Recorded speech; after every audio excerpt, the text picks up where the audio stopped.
I'm a techie. I've been around computers and software and hardware all my life. I ended up getting exposed to 3D printers. 3D printing always starts off with a 3D model. It's AutoCAD, 3D Studio, Google SketchUp, anything that can do 3D modeling. From there you take your 3D model and you convert it into what's known as an STL file, which stands for stereolithography. And then once you slice, you start printing. The physical part of printing starts from filament. For the method of printing we're using here, filament deposition. This is ABS plastic. Same stuff as Lego. You load up the filament in the printer and you tell the printer to start printing your model.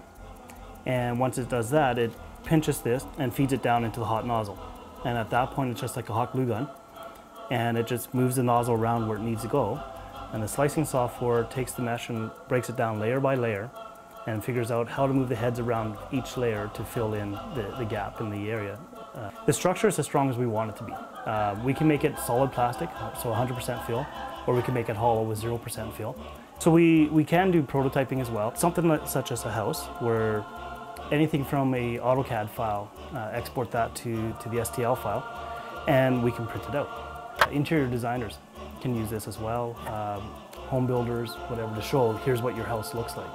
And here's what it's going to look like inside, maybe rearrange the walls and so on. So the other thing we could do with this is we can actually include the yard, where it actually had the plants going up the side and the chimney stack and so on. Pull the top off and you can see the ceiling fan, and you can see the furniture that was all laid out there. So we're not limited to CAD drawings or mechanical design. We can go into the very artistic world too. So whatever the heart desires, more or less. This item was made by a fellow named Emmett. And he created this. We print it in many pieces, but it becomes functional as well. 3D printing has actually been around for about 30 years. It's got its start in the aviation and automotive industries. One of the professors at MIT decided to take a look at 3D printing to do manufacturing for third world countries. He came up with a plastic, PLA, which is starch-based. And then with that, you can actually print the parts you need for another printer. The only parts that you can't print are the actual electronics and the motors. In the future, this technology could put the big chain stores out of business. Why can't you print your electronics? And so now you can just push a button and say, I need a DVD player or a new TV screen or whatever.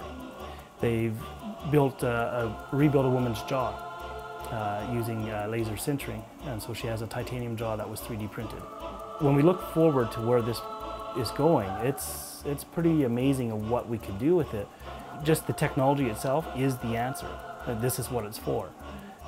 When the internet came out, there was a lot of, what are we going to use this for? And nobody could figure it out, but look how big it became.